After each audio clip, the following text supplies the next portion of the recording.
Առաջինը պլանի հետ կապված այսօր նախ նշել էի, որ անելու ենք այս confidence interval-ներ թեման, bootstrap-ը ու հետո հիփոթեզների տեստավորումը։ Այս երկրորդ նորից մտածելով արեցի, որ ավելի տրամաբանական կլինի այդ հիփոթեզների տեստավորումը դրա հաջորդ դասի հետ հիփոթեզների տեստավորումը ավելի տրամաբանական կլինի հաջորդ լեկցիային անենք մի հատ լավ երկար ուրիշ դաս։ Ես մտածում եմ այսօր երկար դաս անենք, բայց այդքան է տրամաբանական չի լինում թեմաների առումով, էլի։ Դրա համար այսօր ուղղակի կգնանք այս confidence interval ու bootstrap թեմաները։ Հիմա ինչեր են սրանք։ Եկեք մի հատ նախ հիշենք, թե որտեղ ենք կանգ առել նախորդ դասին։ Նախորդ դասին մենք խոսում էինք sampling distribution-ի մասին։ Երբ որ եկանք նրան, որ երբ որ հաշվում ենք այս մեր թետա գլխարկը, ինքը լինում է ինչ-որ տվյալների հիմքով, ասենք x1, x2, x3 ունենք, անում ենք MLE, ստանում ենք ինչ-որ թետա գնահատական։ Բայց եթե այս տվյալները մի քիչ փոխվեր, թետան էր փոխվելու։ Այսինքն մենք ֆիքսեցինք, որ թետան մեր մոտ պատահական մեծություն է, ու շատ հաճելի ու լավ կլինի աշխատելուց, երբ որ ոչ թե ուղղակի ասենք մի հատ ինչ-որ կոնկրետ թիվ, թետան մտածում ենք հավասար է 3.4 օրինակ։ Այլ նաև պատկերացում ունենանք, թե ինչքան ենք վստահ այդ թվի մեջ։ Այսինքն մենք միջինից բացի ուզում ենք նաև բաշխում ունենանք, տենց եկանք նրան, որ եկեք փորձենք ունենանք այս մեր sampling distribution։ Այստեղ խոսացինք նրա մասին, որ կենտրոնական սահմանի թեորեմն է սիրուն աշխատում, խոսացինք նրա մասին, թե ինչ են ստանդարտ էրորները, որպես սխալանքի գնահատական արդեն մեր թետա գլխարկի համար, այսինքն թե միջին ենք բանում, միջինի սխալանքը, սխալանք ասելս ինկատի չունեմ այն loss իմաստով, էլի, ինկատ ունեմ ինչքանով է սենց պլյուս մինուս այս կոմ գնում, ու այսօր կակրաս խոսալու ենք այս մասին շատ ավելի մանրամասն։ Մենք ընդ ժամանակին գիտեինք օրենքներ դելտայի օրենք, օրինակ միջինից եթե մի հատ ստանդարտ շեղումով այս կոմ ես գնում, այս ինտերվալի մեջ մտնում է տվյալների 68%-ը, երկու հատով ես կոմ գնում, ընկնում է 95%-ը։ Հիմա այս թեմայի վերաբերյալ ինչ-որ բան կանենք ու կհասկանանք, թե որտեղից են գալիս այն ինչ-որ գրաֆիկներում, որ այսպես գրաֆիկ ա լինում, մի հատ էլ իր կողքը այսպես ինտերվալ է կառուցած լինում, այս որտեղից է գալիս։ Այս մեր այսօրվա դասի այն ամենահիմնական թեման է լինելու ու պլյուս մեկ էլ խոսալու ենք նրա մասին, որ նախորդ անգամ sampling distribution-ը, որ կառուցում էինք ուղղակի եղած տվյալներ, ուղղակի եղած բաշխումից, այսինքն մենք պատկերացնում ենք, որ հստակ գիտենք բաշխումը իր մեջից պատահական տվյալներ վերցնելով, Monte Carlo սիմուլյացիա անելով։ Հիմա արդեն խոսալու ենք դրա ավելի իրական կյանքի տարբերակի մասին, որը նախորդ դասին էլ քննարկեցինք, բայց այն որ կարող ուղղակի մեր եղած տվյալների մեջից պատահական ինչ-որ տվյալներ հերթով վերցնենք, որտեվ չունենք, ուրիշ տվյալ չունենք, ինչ կա չկա էսա, սրա մեջից ենք արդեն պատահական վերցնում, որ մի ձև գանք բանի։ Էլի գնահատական կառուցելու հնարավորություն, ճիշտ բաշխում ունենանք, էլի նորից։ Հիմա ինչա այս confidence interval-ը։ Իրա բառը ինձ թվում է բավականին լավ է ընտրված, confidence-ը հետ վստահությունն է։ Ինքը մեզ ասում է ինչ ինտերվալն է ցույց տալիս մեր վստահ լինել։ Վստահ լինել ինչ է նշանակում, օրինակ ինչ ինտերվալ վերցնենք, այստեղ len lower u-ն upper բառերից է։ Ինչ ինտերվալ է կարելի վերցնել, այնց որ արժեքի այդ ինտերվալի մեջ լինելու հավանականությունը լինի օրինակ 95%։ Այսինքն, եթե ստեղ ունեմ ինչ-որ այս արժեքս, հələ տվյալները չեմ հավաքել, հələ չգիտեմ ինչ բաշխում եմ ունենալու, բայց այդ բաշխումը որ ունեցա, ասենք իմ թետա աստղանիշը որ ունեցա, կարող ինքը ստեղ լինի օրինակ, չէ՞։ Թետա գլխարկը։ Ինչքանով սրանից այս կոմ ու այն կոմ գնամ, որ իմանամ իմ ճիշտ եղած արժեքը կբռնացնեմ։ Եթե տրամաբանական բաներ է գալիս, եթե օրինակ ասեմ իմ ունեցած արժեք պլյուս մինուս ինչ որ միլիարդ, բավականին հավանական է, որ այդ իսկական արժեքը մեջը կընկնի։ Այսինքն, եթե շատ լայն ինտերվալ վերցնեմ, շատ հավանական է, որ կպարունակի իմ ուզած տվյալը։ Հակառակը, եթե փոճուրիկ ինտերվալ վերցնեմ, արդեն շատ ավելի ցածր հավանական է դառնում։ Իհարկե կախված է բաշխում, կախված է տվյալներ բանման, բայց որպես մոտեցում, էլի։ Ըստ մի հատ կարևոր բան կա չփոթելու։ Հա, ու վիզուալ եթե պատկերացնենք այս մեր իսկական թետան է, հիմա 10 անգամ էքսպերիմենտը կրկնում ենք, տարբեր դեպքերում ստանում ենք տարբեր արժեքներ, չէ՞։ Ասենք ստեղ էս արժեքը, ստեղ է, ստեղ է։ Հիմա այս արժեքներին ինչ անեմ պլյուս մինուս, որպեսզի այս դեպքում 95 տվյալների 95%-ում այս ինտերվալը պարունակի։ Ստեղ տեսնում եմ, որ 1, 2, 3, 4, 5, 6, 7, 8, 8 դեպքում օրինակ պարունակեց ինտերվալը, երկու դեպքում այնքան ծուռեր ասե, որ ասցինք դե լավ, մեր ունեցած գնահատական մինուս մի այսքան, մտքում պահեցինք, որ մի ժամից կհասնենք, ասցինք դե մի ժամից կհասնեմ պլյուս մինուս 20 րոպե, բայց այդ մի ժամը այնքան ծուռեր, որ իրականում բան նույնիսկ այդ պլյուս մինուս 20 րոպեով չընկանք նրա այն կտորին, որը որ իսկականից մտածել էինք։ Այստեղ մի հատ կարևոր նշում, թե ինչ է նշանակում այդ 95% վստահ լինել։ Խոսքը նրա մասին է, որ եթե մեր ունեցած էքսպերիմենտը լիքը անգամ կրկնենք, ուրեմն դրանցից 95% դեպքերում մեր ունեցած ինտերվալը կպարունակի իսկական թետա։ Այսինքն ստեղ կարևոր է այն, որ մենք արդեն ունենք այս թետան։ Մենք չենք ասում, որ 95% հավանականությամբ թետան կընկնի այս մեր ունեցած ինտերվալի մեջ։ Չէ, թետան արդեն կա։ Կամ իր մեջ է, կամ իր մեջ չի։ Հիմա այն ինչը որ փոխվում է, այդ ինտերվալն է փոխվում։ Այդ որպես համատություն ոնց որ ասենք 95% ճշտությամբ բան նետաձիգը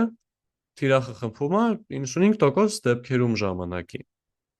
Երբ որ արդեն այդ բանը նետը եկել խփվել է, ինքը կամ կպել է, կամ չի կպել արդեն։ Հիմա այս confidence interval-ն էլ ինքը բանն է։ Այդ մեր նետը ոնց որ լինի, էլի, երբ հաշվել ենք, всё, ինքը կամ պարունակում է, կամ չի պարունակում։ Տարբերությունը այդ էքսպերիմենտների մեջ է, այսինքն մի օր տնից դուրս եկա, այսքանում հասա, մյուս օրը տնից դուրս եկա, այնքանում հասա, եւ այլն եւ այլն։ Հիմա հարցը, կարամ պնդեմ, որ դեպքերի 95%-ում կես ժամում կհասնեմ։ Հիմա եթե ամեն հասածս ամեն անգամ տնից դուրս գալուց ասեմ կհասնեմ այսքան ժամանակում պլյուս մինուս այսքան րոպե,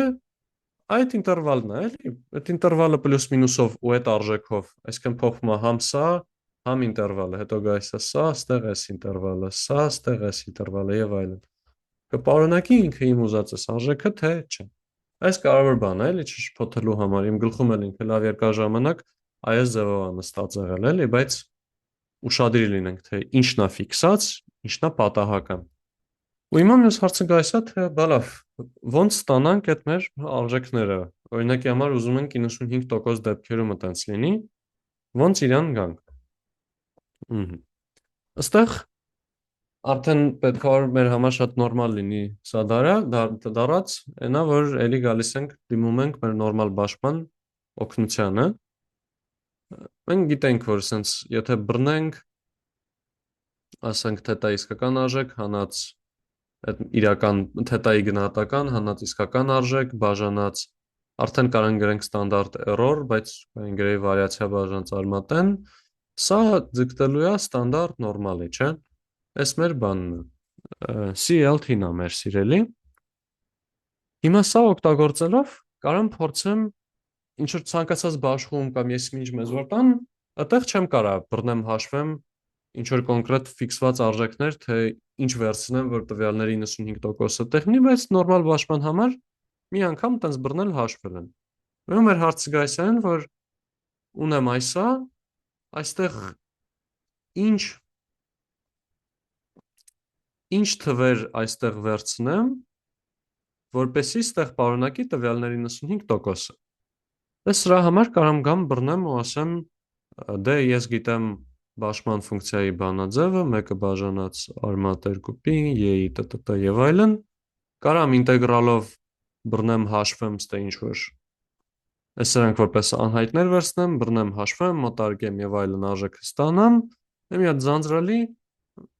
անալիզի process-ով անցնում ենք, կարողանում ենք արժեքները վերցնել։ Հաճելին նա որ լիքը դեպքերում արդեն հաշվարկը ոչ թե լիքը դեպքերում, այլ այս ստանդարտ բաների համար հաշվարկը արդեն արված է ու տենց աղյուսակներով սիրուն հասանելի կա հիմնականում բառը կարելի չասեի, ու մեզ կարելի է գնալ ուղղակի այդ աղյուսակները բացել, մեջից արժեքը վերցնել, նայել ու օգտագործել։ Օրինակի համար, եթե ուզում ենք նենց անենք, որ մենակ 5%-ը լինի այս ինտերվալից դուրս, այսինքն 2,5% լինի ըստ այս կոմենտում, մեզ պետք է նայել, ոնց որ ալֆան մեր մոտ կլինի 5, նայել 2,5-ին համապատասխանող արժեքը մի հատ ինչ-որ աղյուսակից։ Ու այդ օրինակ 1,96-ն է։ 99% եթե ուզում եմ, այդ 2,576-ն է։ Եթե մի քիչ ավելի քիչ վստահություն եմ ուզում, արդեն ավելի փոճուր թիվ եմ ստանալու, էլի պետք չի շատ հեռվանալ, օրինակ 90%-ի համար 1,645-ն է։ Ու այս confidence interval-ը կոչվում է բան, Վալդի confidence interval, մեր Աբրահամի անունով։ Բայց հա, հաջորդ դասին, երբ որ նայենք p-value-ները, հիպոթեզների թեստավորումը եւ այլն, արդեն ավելի մանրամասն կնայենք այդ աղյուսակից տվյալ վերցնելու գաղափարը։ Ու հա, հələ դեռ ուղղակի պատկերացնենք, որ օդից մեր արժեքը գալիս է։ Մեծ ինչ որ ոչ մի տրյուկ չկա այստեղ, էլի, տուպը պրոստը բռնել եղած արժեքը նայել, որովհետև չենք ուզում նորից հաշվենք վիճակը։ Հարցեր ստեղից ժողովուրդ։ Ջան, ես մի բան հարցեմ, էլ այդ 5%, 4%, 10% ընտրելը ինչի հիման վրա պետք է ընտրենք։ Ինչի Այս 5% լավ հարց է։ վստահությամբ կամ 4%, չգիտեմ։ Այս շատ լավ հարց է։ Իրականում էլի պատասխանը բան է, ոնց որ կախված դեպքից թե ինչի հետ ենք աշխատում։ Իդեալական դեպքում ոնց որ հարց է գա, էլի բանից է հարց գալիս, էլի, թե ինչ նպատակի է ծառայում։ Օրինակի համար, եթե մենք ուզում ենք միանշանակ նենց լինի, որ մեր ասած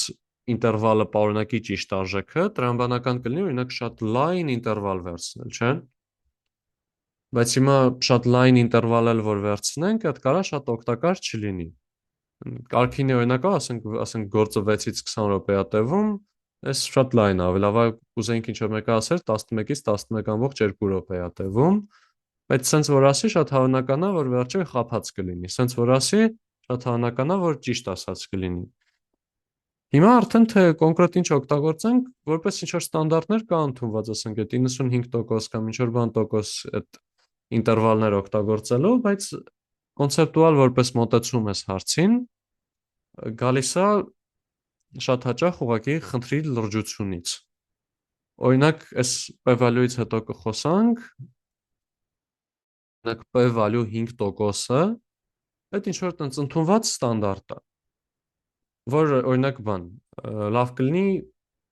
եթե բռնեմ փորձեմ վերարտադրեմ քո էքսպերիմենտը, 95% դեպքերում կարողանամ վերարտադրեմ այդ էքսպերիմենտը։ Եթե տենց եղավ, ուրեմն կհաշվենք, որ ասենք այդ քո հոդվածը իրոք ինչ որ իսկական էֆեկտ է գտել, նենց չի պատահական է ստացվել, որովհետև հենա կարամ հաստատեմ այդ էֆեկտը 95% դեպքերում։ Բայց օրինակ եթե բժշկական հոդված են գրում, որտեղ ինչ որ դեղա մարդկանց կյանքերա եւ այլն, այդտեղ ստանդարտը ավելի փոքր թիվն է։ 5%-ը իրենց համար օքեյ չի։ Այսինքն գալիս է այս թե ինչ ենք ուզում օգտագործենք, ինչ ենք ուզում ռեպորտ անենք, sense ասած, գայս է մեր թիրախից ու նպատակից, էլի։ Լավ, մի հատ կոնկրետ օրինակով եթե անցնենք, պատկերացնենք օրինակ ունենք 36 հատ լամպոչկա, լապտեր, ու միջինը իրանք աշխատել են 1200 ժամ, ու ստանդարտ ու վարիացիան 120 ժամ ա եղել իրենց։ Հիմա այստեղ ոնց ստանամ այդ իմ confidence interval-ը։ Նախ առաջինը որն է իմ գնահատականը, իմ գնահատականը 1200 ժամն է այստեղ։ Հաշվում եմ ստանդարտ error-ը, այսինքն ասում եմ վարիացիա բաժանած արմատ n, 1200 բաժանած 6, այս դեպքում ստանում եմ 20։ Հաշվում եմ 95%-ի համար այդ կրիտիկական, այդ մեր արժեքը, թե ինչ պետք է վերցնեմ, այսինքն 95% ձախ աջ երկու կտորի վրա էլ վերցնում եմ, այսինքն ամենտեղ 2.5%, 2.5%-ը 0.025 աղյուսակի մեջից վերցնում եմ այս արժեքը, բարձնում եմ 1.96-ն։ Հիմա իմ ինտերվալը դառնում է 1200 գումարած հանած 1.96 անգամ 20։ Այսինքն ստացվում է 1160-ից 1239։ Սա ստացվում է, որ մենք 95%-ով վստահ ենք, որ մեր առած լամպճկան 1160-ից 1240 ժամ կաշխատի։ 1200 ժամ պլյուս մինուս 40 կարճ ասած։ Ահա, դա է ինչ ունենում ենք մենք, էլի։ Ու այս տենց հաճախ ինչ-որ հոդվածներում կտեսնեք, էլի, օրինակ, այսենց բան արած։ Արժեքը 12.3 օր է, 95% CI, confidence interval, ու այդ ինտերվալը մեր ունեցած։ Հա։ Ու այս պատմում ես այդ որ հենց եթե կրկնենք 95% դեպքերում այդ մեր ինտերվալը կբռնա, այդ իսկական արժեքը մեր ունեցած ինտերվալում կբռնացնենք։ Նույնիսկ չասեմ թե ինչ չի նշանակում, բայց հա։ Բայց այս ամեն ինչը ճիշտ է այդ նորմալ բաշխման այդ տիրույթում, չէ՞։ Ասենք ուրիշ բաշխման դեպքում sense չի դիտարկվում այս ամեն ինչը։ Դե ցանկացած ոնց որ կենտրոնական սահմանային թեորեմով բավարարող ցանկացած բաշխման համար այս սաղ process-ով անցնում ենք, որտեղ ասում ենք, ենթադրում ենք, որ ինքը բան է անում, էլի։ Ձգտելու է նորմալին։ Իդեալական չի, որտեղ ձգտել նորմալ հավասար չի լինել նորմալ, բայց ոնց որ ամենալավ գործիքն է, որ ունենք, էլի։ Հա, այսինքն այդ դրա միջիններն էր, չէ՞, այս կենտրոնական սահմանային թեորեմի այդ նորմալ բաշխմանը ձգտում ու այս միտքն էլ միջինի հետ էր կապված, չէ՞։ Միջին ասելս բանի, այդ մեր estimate-ի, այսինքն միջինի տեղը կարամ վերցնեմ մեդիան օրինակ հաշվեմ, էլի։ Այսինքն մեր գնահատականի, այդ գնահատականը թե ինչ կլինի, էական չի։ Գնահատական ասելս estimate, էլի, ոչ թե լավը վատ, այդ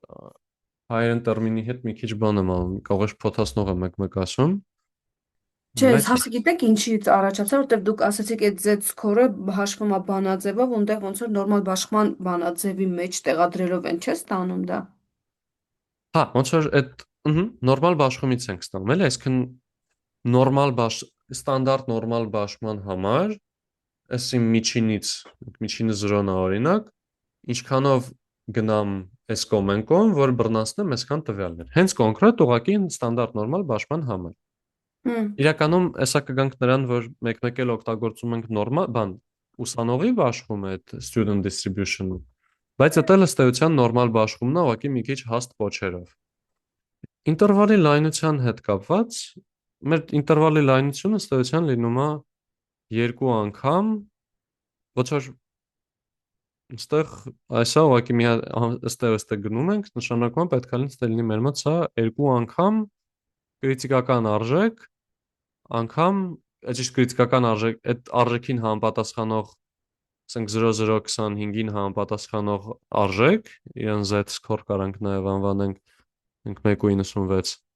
անգամ ստանդարտ error, չէ՞։ Հիմա եթե մենք ուզում ենք ավելի շատ վստահ լինենք, 95%-ը մեծացնենք, այդ դեպքում մեր մոտ մեծանում է այս մեր մոտ ստանում ենք 1.96-ի տեղը օրինակ 2.5, ստանում ենք ավելի լայն ինտերվալ։ Եթե օրինակ մեր վարիացիան է մեծանում, այսինքն գնալով ավելի ոչ ստաբիլ արժեքներ ունենք, այդ դեպքում ստեղ այս պետք է մեծանա ու ելի արդյունքում ավելի լայն ինտերվալ ունենանք։ Ու եթե մեր տվյալներն է շատանում, այս արդեն հազիվ հաճելի բանն է։ Երբ որ տվյալներն է շատանում, գնալով ավելի փոքր ինտերվալով կարանք վստահ լինենք, որ բան թետան կընկնի այդ ինտերվալի, իսկական արժեքը կընկնի այդ ինտերվալի մեջ, որտեղ ուղղակի ավելի մեր ճշտությունը, մեր precision-ը ավելի բարձր է, ասենց ասած, ավելի շատ տվյալներ ենք օգտագործում։ Ուղղակի դե այս արմատը դաժան բան է, էլի։ Օրինակ նախորդ դասին որպես օրինակ բերել է, ասել է, եթե ուզում ենք 2 անգամ ավելի բան փոքրանա մեր ստանդարտ error-ը, պետքա 4 անգամ տվյալները շատացնենք,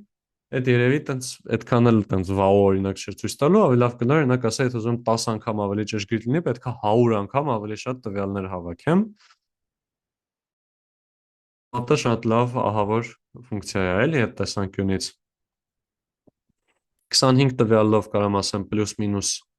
39, ոնց այդ լամպչկաների օրինակով։ Բայց եթե ուզում ասեմ պլյուս մինուս 20, պետքա 4 անգամ շատ տվյալ, եթե ուզում ասեմ պլյուս մինուս 10,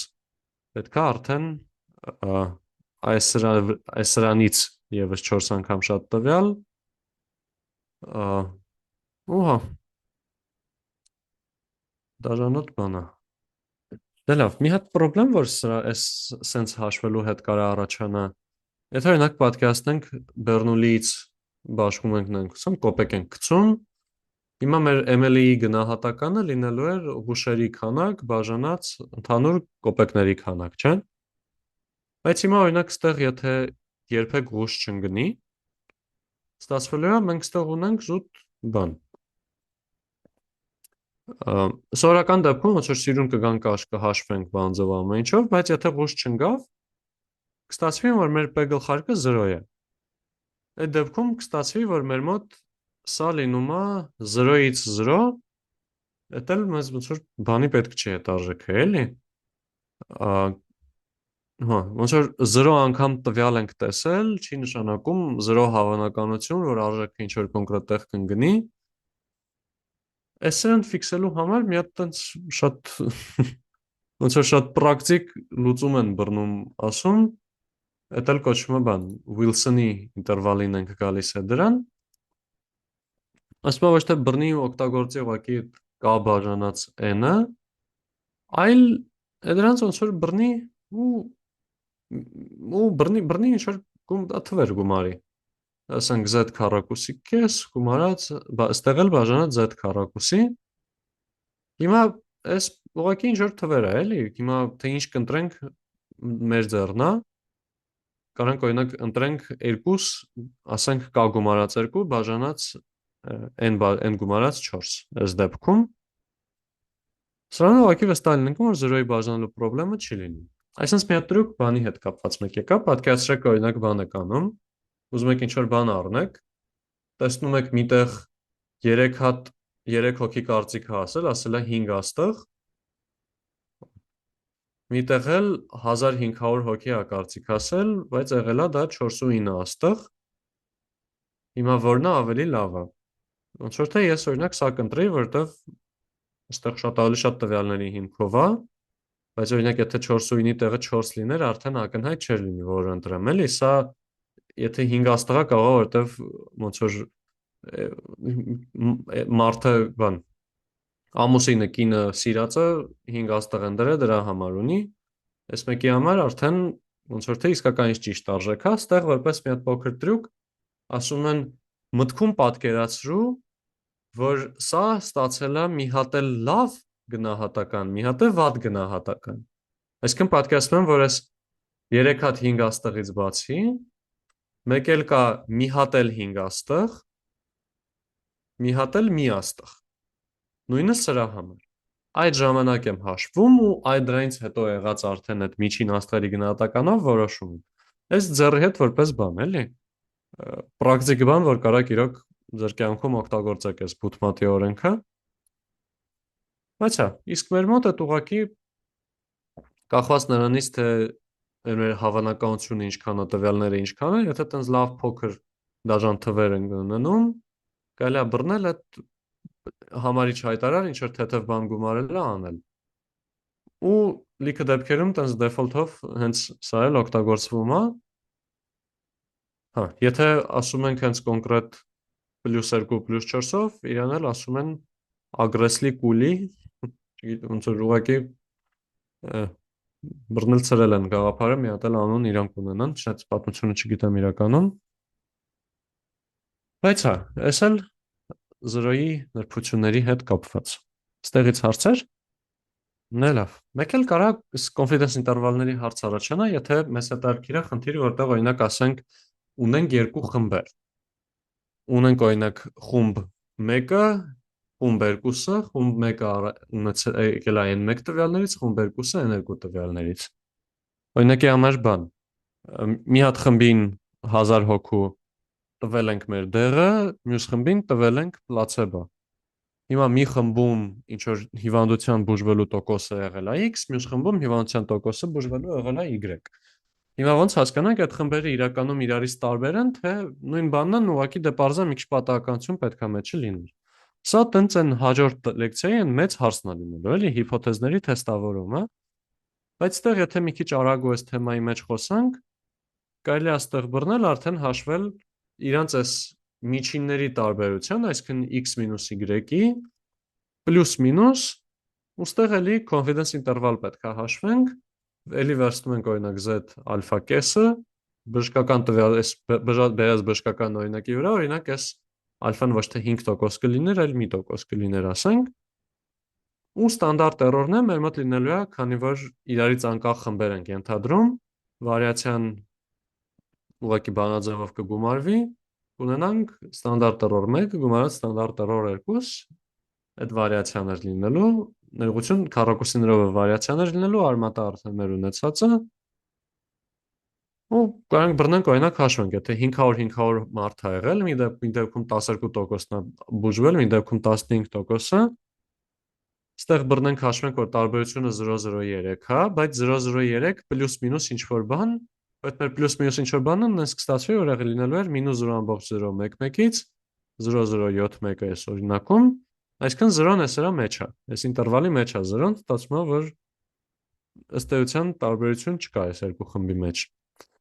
Հիմա եթե լիներ 0,12 ու 0,95, արդեն այս 0-ն ինտերվալից դուրս կլիներ, էլի, այսինքն այն, որ իրականում տարբերություն չկա, կլիներ բավականին անհավանական մեր բանով, էլի, այսինքն եթե էքսպերիմենտը կրկնենք, հավանական է, որ կտեսնենք, որ տարբերություն կա, ոչ թե չկա, որտեղ 0-ն ստեղ է, մեր ինտերվալի բանն էլ այստեղ է, բայց ոչ այս դեպքում։ Ոստեղ իրականում նաև եթե 500-ի տեղը օրինակ 5 միլիարդ մարդ լիներ, ասենք 8 միլիարդ դնենք, բոլոր մարդկանց լավ 4 միլիարդ պետք է դնենք, կես-կես, բոլոր մարդկանց ներառել ենք, միտեղ 12%-ի մոտ է եղել, միտեղ 15%-ի մոտ, արդեն այս 3%-ը զգալի կլիներ, էլի։ Հիմա այստեղ որ ասում եմ 4 միլիարդ դնենք, սենց կլիներ, քան դնենք, սենց կլիներ, մենք այս իրականում նես բանա, որ կարանք պլանավորենք իր համար, էլի։ Եթե մենք գիտենք, որ ուզում ենք պլյուս մինուս 3%-ով պլյուս մինուս 3% ասենք ու 95% դեպքերում ճիշտ լինենք, հարցը գալիս, բա լավ, հիմա ինչքան տվյալ հավաքի։ Ստեղ արդեն պետք է գանք ուղղակի նույն բանձևով շարժվենք, ասենք դե այս մեր ստանդարտ էրոր, այս մեր կրիտիկական արժեք, ու հիմա սա ուզում ենք, որ լինի բան 0,03-ից փոքր, չենք ուզում 0,03-ից շատ պլյուս մինուս ասենք։ Դե այստեղ կարանք բռնենք օրինակի համար այս p-ն չգիտենք, կարանք p-ի վատագույն դեպքի համար հաշվենք։ Սա երբ է մաքսիմալ, երբ որ p-ն 0,5 է այս դեպքում։ Կարանք 0,5-ի համար բռնենք հաշվենք, ու արդեն կստանանք կոնկրետ արժեք։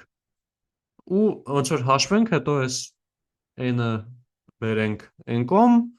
ստանանք, որ n-ը մեծ հավասար պետք է լինի այս արժեք բաժանած m-ի քառակուսի, որտեղ n վերջանակ արմատի տակ էր, անգամ ստեղ p անգամ 1 մինուս p, ստանանք օրինակ 1068։ Հիմա 1070 հոգու եթե հարցու փորձ անենք, ամենավատ դեպքում մենք մեկա կարանք, ասենք 1068 պլյուս մինուս 3%-ը ու 95% դեպքերում ճշմարիտ լինենք։ Հարցեր։ Այջան, այսինքն այդ 1068 մարդու, որ հարցրեցինք, ու պլյուս մինուս 3% այս կողմ են կողմ ինտերվալով, այդ մեր գնահատականը 95% հավանականությամբ ընկնելու է այդ ինտերվալում, այդ ամեն ինչը։ Միտքը։ Այստեղ այ как раз այստեղ է շատ լավ ձևակերպեցիք, այստեղ ուղղակի բառերի հերթականությունը մի քիչ եթե փոխվենք, որ գնահատականը 95% դեպքերում գնահատականը ընկնելու է այդ ինտերվալում,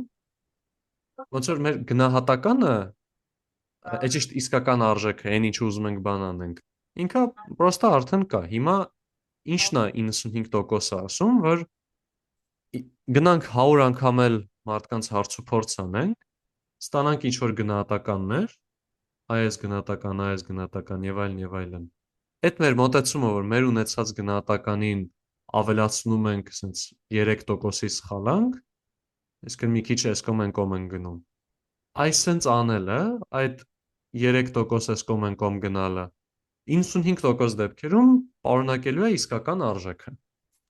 ճշմարիտ արժեքը, էլի։ Okay։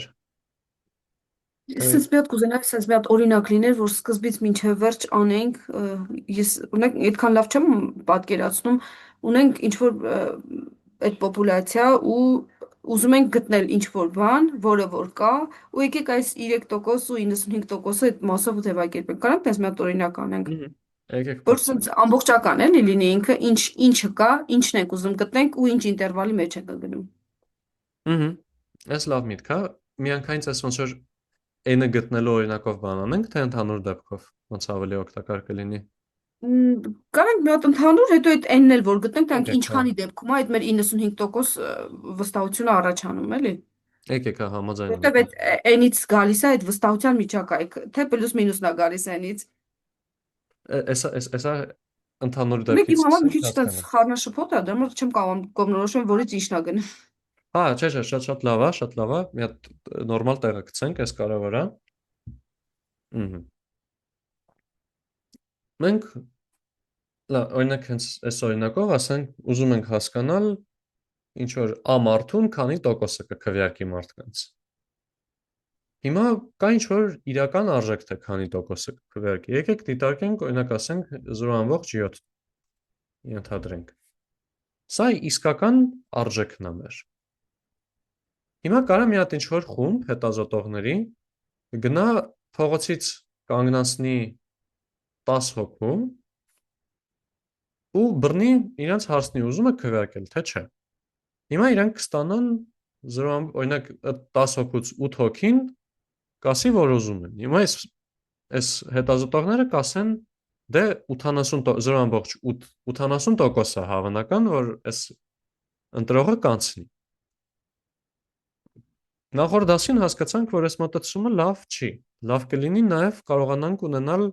ինչ որ գնահատականներ։ Այսինքն բռնենք ըստ մեր վարիացիայի, այսինքն մեր տվյալները ինչքան են խառնխշտիկ փոփոխվում, այսինքն մեր բաշխման մասին պատկերացումը, էլի, այս ընտրողների բաշխման մեջ օրինակ իդեալական դեպքում պետք է գտնեինք, որ 70%-ն է գնահատական հենց իրան քվեարկում, բայց միանշանակ չի, կարա տարբեր լինի մի քիչ, ասում ենք ոչ թե 70%-ը, այլ մի հատ ինչ որ բաշխում է, որի 70%-ը ուղղակի ամենահավանական արժեքն է։ Հիմա այս Բայց ես բաշխումը ինչ ստեղ որ մի հատ հարց տամ, էլի, ասում եք մենք այդ 70%-ը քվեարկելու է, այսինքն դա կա, փաստ լինելու է, հիմա որպես այդ ամբողջ բազմությունը, եթե դիտարկենք այդ 70%-ը կգտնենք, ճիշտ է, հիմա այդ ամբողջը չենք դիտարկում, ինչ որ դրա մասերն ենք դիտարկում, որտեվ ոնց որ մեկը այդ 70-ը կա, չէ, եթե բոլորին հարցնենք, մենք այդ 70-ը ստանալու էինք, ճիշտ եմ հա, հասկանում, հա, թե չէ։ եթե բոլորին հասնենք 70-ը կունենայինք, Հա, հիմա բայց որպեսզի այդ բոլորին չհարցնենք ու ավելի օպտիմալ բանը, ինչ որ մասնատումն ենք անում ու ըստ դրա ստանանք այդ միջինում ինչ բաշխում կգա, այսինքն եթե 10 հոգու միտեղ մի 10 հոգու, հետո 10 այն ընդհանուր ենթադրենք 100 հոգի է, 100 հոգուն չհարցնելու համար 5-ը ստեղ ենք հարցնում, մի 5-ը ընդեղ ենք հարցնում, բայց ոչ ամբողջ 100-ն ենք հարցնում ու դրանց ինչ որ թիվ ենք գեներացնում, հա, այդ թվով ենք սկսում, հա, ինչ որ միտք կառուցելը, թե չէ։ ոնց որ միտքը ճիշտ է, որ հա, այդ 0.7-ը չունենք, պետքա գնանք բոլորին հարցնենք, որ դա ունենանք, բոլորին չենք կարա հարցնենք, ավելի քիչ մարդու ենք հարցնում, Հա, ու այդ ավելի ավելի քիչ քիչ բազմությամբ փորձենք ստանալ այդ 70-ը, հա, այդ է,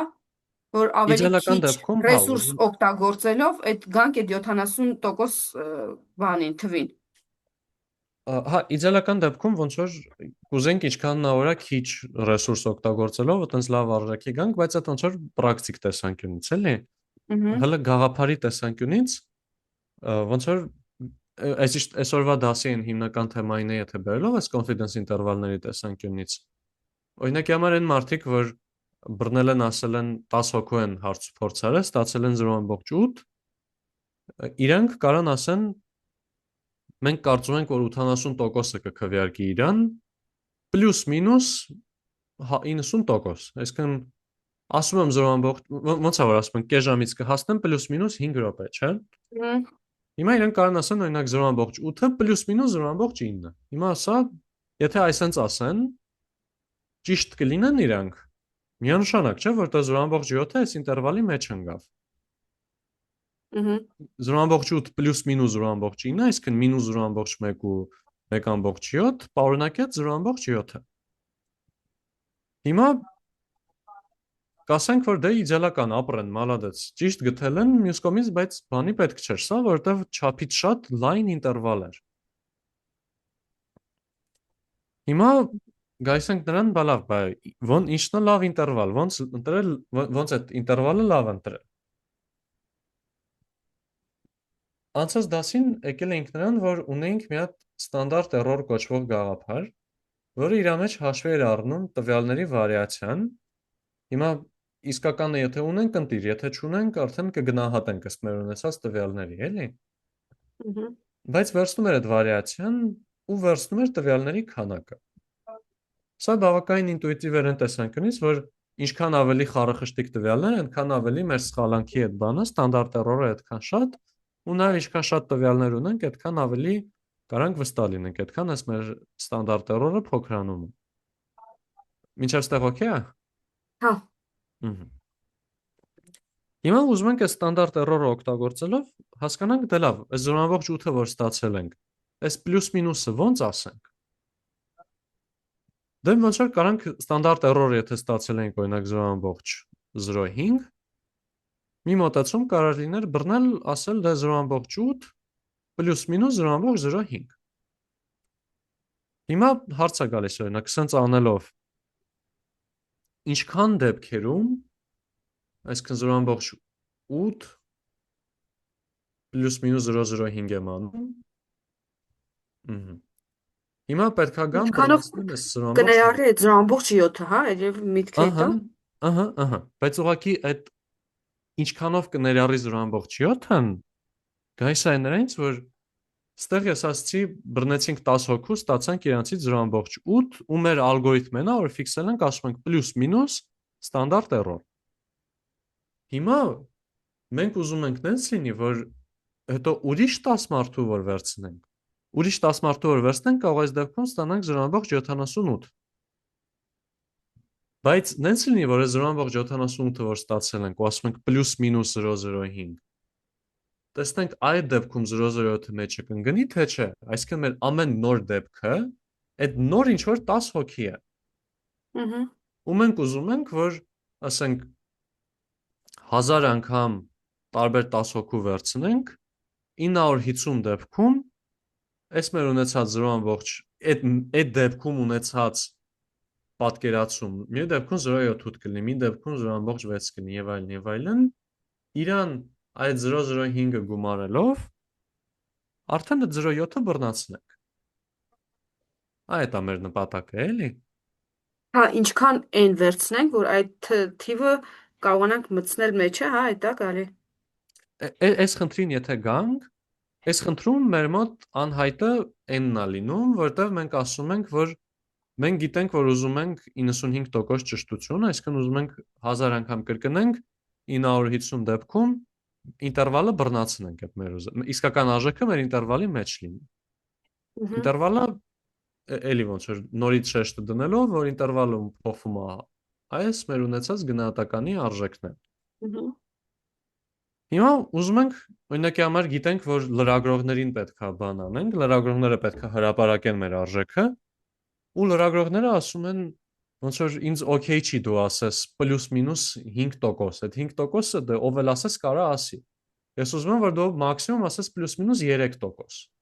Այսինքն ուզում եմ դու բավականին վստահ լինես քո տվյալների վրա։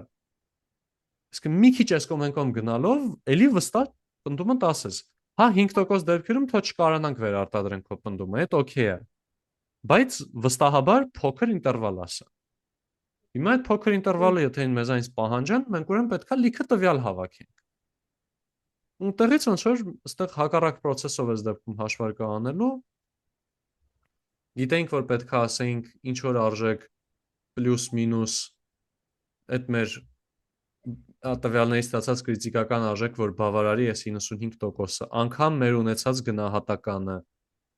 ներողություն, անգամ մեր ստանդարտ էրորը, որը պարունակելու է մեր գնահատական, այսինքն P, իրանով հաշված վարիացիա, P անգամ 1 մինուս P, բաժանած N։ Այս սենց ամեն ինչով եկանք ու հիմա գիտենք, որ ուզում ենք այս արժեքը ինչ է ստանանք, այդ պլյուս մինուս ինչ անում ենք, լինի 0,03-ից փոքր։ Այս հաշվելու համար մենք ասում ենք, մենք ախր որ 10 հոգու հարցնենք, չգիտենք, չէ, իրանց դեպքում ինչա լինելու մեր բանը։ Մեր գնահատականը ինչա լինելու, P-ի համար ինչ գնահատական ենք վերցնելու։ Այդ գնահատականից կախված է լինելու վարիացիան մեր, այստեղ որ կպած ասում եմ 0,05, այդ ոնց որ հիշենք, որ էդ էլ է գալիս, էլի բանաձևից։ Այսինքն այս չի միշտ 0,05 եմ պլյուս գումարում։ Նախորդ օրինակում կարող է մի քիչ շեշտը լավ չէր դրվել։ Ասում եմ, թե վատագույն դեպքում, այսինքն ամենամեծ վարիացիան մեր մոտ լինելու է, եթե P-ն լինի հավասար 0,5-ի։ Այսինքն P անգամ 1 մինուս P-ի մաքսիմումը 0,5 դեպքում է լինի։ Այդ դեպքի համար կարամ բռնեմ այս արժեքը հաշվեմ։ Այստեղ մի քիչ հակառակ process-ն եմ անում, որ n-ը դուրս բերեմ, այստեղ քառակուսի են բարձրանում եւ այլն, բայց կամ արդեն ստանամ ինչ որ թիվ։ Նորմալ էր։ Հա, այդքանը հասկացա, մի բան էլ հարցնեմ, այսինքն մենք եթե այդ ընդհանուր պատահական սկզբունքով վերցրեցինք 1070 մարդ մի անգամ, չգիտեմ, ենթադրենք 10,000 մարդ է ու ընտրեցինք այդ 1070 մարդը մի անգամ ընտրելով պատահական սկզբունքով, մենք այս արդյունքը ստանալու ենք։ Այս արդյունք ոնց Այսինքն sense է պնդումը։ 95% հավանականությամբ մեր ուզած այդ իրական թիվը այդ միջակայքում կգնի, ճիշտ եմ հասկանում, բայց մի անգամ ենք այդ մարդկանց մի անգամ ընտրելով։ Չգիտեմ, 10,000 հոգուց 1070-ին վերցրեցինք, ընտրեցինք։ Հիմա նայեք, դուք ստացել եք 1068 մարդ, ճիշտ է։ Դրանից մեծ կամ հավասար։ Վերցնենք 1070-ը։ Եթե մենք ընտրեցինք պատահականության սկզբունքով մի էտապով, ոչ թե մի քանի փորձից, այլ մի էտապով ընտրեցինք 1070 մարդու։ Այդ ստանում ենք այս արդյունքը, այսինքն 95% հավանականությամբ մենք միջինից ինչ որ պետք է ընտրվեր, դրանից 95% հավանականությամբ ընկնելու է այդ ինչի մեջ, այդ մի հատ ձևակերպումը տվեք էլի։ Հա։ Այստեղ մենք ասում ենք 3% պլյուս մինուս, չէ՞։ Այսինքն մենք այստեղ հաշվում ենք տենց անենք, որ այդ մեր confidence interval-ը, որ արժեք պլյուս մինուս ինչ-որ բանը 0,03 լինի։ Հիմա այս դեպքում մենք ասում ենք, մենք գնում բռնում ենք, վերցնում ենք 1070 մարդ, իրանց հարցնում ենք, ստանում ենք, որ իրանց մոտ օրինակ 0,82%-ը սրան է քվեարկում։ Հիմա մենք ասում ենք, որ իրականում 0,70-ից 79-ից 0,85 գնացեք, թող ամբողջ ընտրությունները արվի բոլոր մարդկանցով, արժեք ընկնելու է այս ինտերվալի մեջ։ Հա, հասկացա։ Այսինքն 95% հավանականությամբ այդ իրական արժեքը վերջում ընկնելու է այս մեր ստացած թվի, այդ 0.82-ը որ ստացել եք, դրանից պլյուս մինուս իրա 3% շեղմամբ այդ ինտերվալի մեջ։ Այդ 95%-ի հետ կապված ավելի լավ կլինի ձևակերպենք, ոնց որ մենք բռնել ենք այս հետազոտությունը արել ենք, սա տվել, այս գնահատականը տվել ենք, ստացել ենք այս ինտերվալը ու ինքը պարունակել է ճշմարտությունը այս դեպքում օրինակ։ Հիմա կարա ինչ որ մեկը գա ասի, գիտես ինչ, այս մարդկանց լավ չես ընտրել, կամ գիտես ինչ, այս բանը լավ չես արել եւ այլն եւ այլն։ Ինչ որ ձև Այս դա մար էի կասկածի։ հարցնում, այսի մի անգամ ընտրելով, չէ, որտեվ կարա 1070 մարդ կարաս ընտրես տարբեր եղանակով։ Հիմա մի անգամ ընտրելով մենք այս արդյունքը եկանք, այդ 95% հավանականությամբ ոնց որ բանը չէ կպարունակի։ Լավ Հա, չեմ բացում։ այստեղ ոնց որ բանն է, որ մենք, հա, կարա ինչ որ ուրիշ 1070 մարդ լինի, կարա ինչ որ մեր հարցնելու ձևը սխալ լինի, ինչ որ նենց ենք հարցրել, որ մի ձև ուրիշ։ Մի խոսքով, կարող է մի բան կասկածի տակ դնեն։ Հիմա մենք ասում ենք, կասկածողներ ջան, ելեք գնացեք կրկնեք էքսպերիմենտը։ Գնացեք էքսպերիմենտը կրկնեք։ 95% դեպքերում ճիշտ է լինելու։ Դուք որ կրկնեք, կարող է 0.82 չստանաք, ստանաք 0.83 օրինակ։ Բայց մեկը պլյուս մինուս 3%-ը մեր ասած անելով, կգաք կբռնեք ճիշտ արժեքը։ Հա, всё, հասկացա, մերսի շատ։ Հա, ձեզ մերսի։ Այս լավ կարող է գաղափար էլի, որովհետև Էսա հետո հաջորդ դասին կամ ուրիշ դասին որ խոսանք, այնտեղ շատ կոնկրետ էֆեկտ կային, մի քիչ շեղվելով, բայց բան։ Լիքը հետազոտություններում օրինակի համար հենց երեք մի հատ բանի շուրջ մի հատ փոքր research էի անում, այնտեղ մոտեցնեց էր, որ 10 հատ դատասեթ էի վերցրել, 4 հատի դեպքում մի մոտեցումը կրել էր, 4 հատի դեպքում կրվել էր, 2 հատի դեպքում մի չէ եղել։ Հիմա ես կարամ շատ հանգիստ բռնեմ հոդվածի մեջ ներառեմ, ասեմ ես օգտվել եմ IS4-ից ու այս մի հատիկից, 5 հատ դատասեթի վրա եմ փորձարկել, ասեմ 80% դեպքերում հաղթել է, մի դեպքում ինչ է եղել։ Ու այս տենց բավականին հեշտ կարա հրապարակվի էլի լիքը տեղ, որտեղ ոնց որ չեն տեսնում չստացված բաները։ Հիմա հարցը գայս լավ, օքեյ։ Այս տվյալները որ վերցրել ես այստեղ, կարա օրինակ ուրիշ տվյալներ վերցնել, ուրիշ արդյունք ստացվեր, բանման։ Հազարը մի տեղ կա, որտեղ ինձ կարան շատ արդարացված քրիտիկայի բան անեն։ Ասեն, չէ, գիտես ինչ, այս լավ չես արել, այն լավ չես արել, եւ այլն եւ այլն։ Ասեմ, դե գնացեք վերարտադրեք։ Հիմա իրանք վերարտադրելուց վերցնելու են իրենց տվյալները, իրենց տվյալներով կան փորձարկեն, ստանան իրենց գնահատականը ու տեսնեն, օքեյ, իրենց գնահատականը մեր պլյուս մինուսով ճշմարտությունը ցույց տվեց, թե չէ, իսկ կարացան վերարտադրեն, թե չէ։ Այդ 95%-ը դրա մասին է խոսում ու մի հատ շատ վախենալու հետազոտություն կարան, որ ինչ որ բժշկական հետազոտություններ էին վերցրել լիքը, այնտեղ որտեղ հետո կտեսնենք ինչ որ բան, p-value-ն փոքր է եղել ինչ որ բանից, այսինքն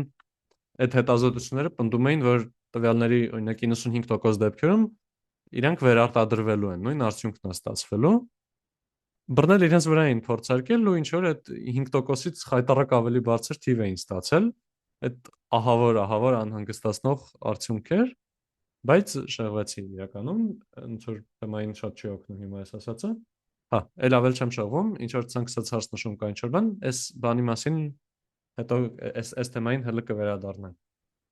Հայկ ջան, իսկ Հատել թե բաշխումը, այդ որ մենք նորմալ բաշխում ենք ստանում, դա չի օգտագործվում այս confidence ինտերվալների ժամանակ։ Այ հենց այդտեղ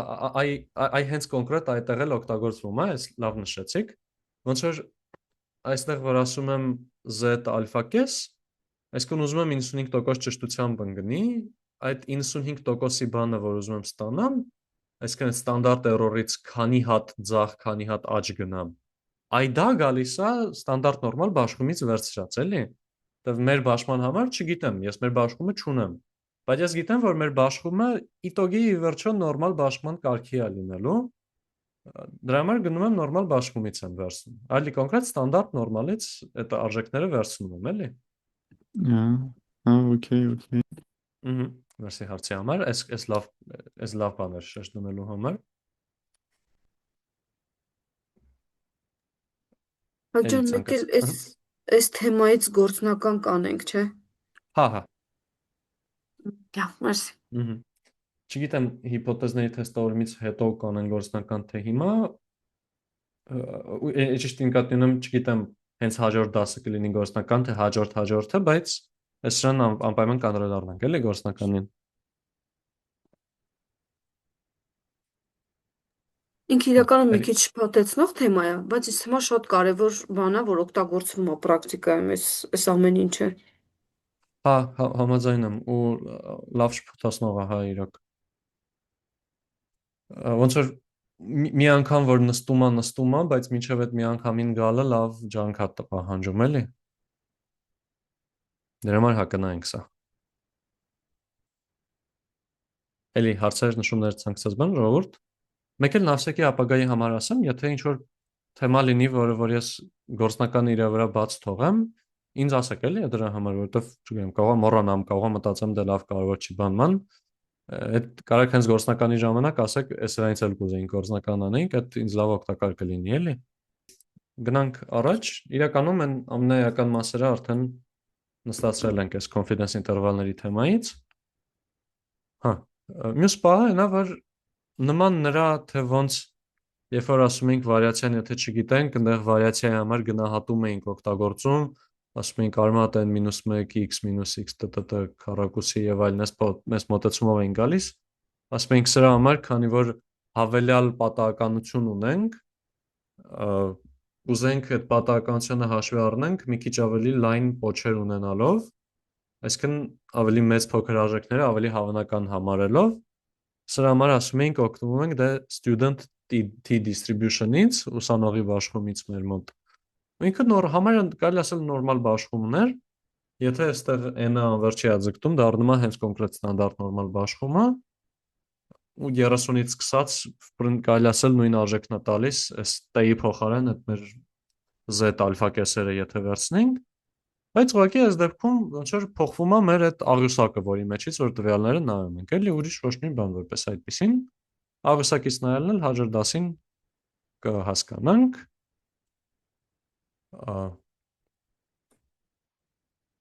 Ուհա։ Կամ մեկ էլ մի հատ գաղափար կոչվող credible ինտերվալներ, credible այսինքն ոնց որ իրանց կարանք կրեդիտ տանք, իրանց կարանք բանի տեղ դնենք, ասենց ասած, իրան գալիս են տենց Bayesian վիճակագրության բանից, Bayesian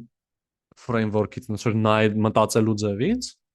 confidence ինտերվալները frequentist-ից են գալիս, ասում ենք որ 95% այս մեր մոտեցումով կառուցած ինտերվալները 95%-ում կպարունակեն ճշմարիտ արժեքը, այսինքն ճշմարիտ արժեքը ֆիքսած է,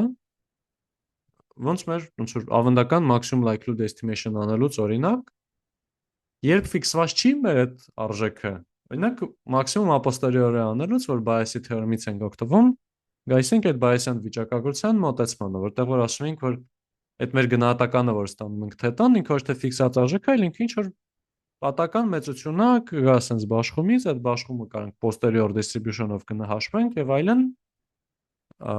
Այդ ընդ սյուժետներում, եթե տենց ենք մոտենում, ունենք արդեն credible ինտերվալների գաղափարը, ինչ որ տրված է տվյալները, ինչ որ prior, նախնական հավատքը թե ինչ է գալիս։ Ասում ենք թետան այդ ինտերվալի մեջ է 95% հավանականությամբ։ Այս ուղղակի ոնց որ ուզում էի տերմինը իմանալու մակարդակով զուտ իմանանք, այս սրանից ավել չխորանանք,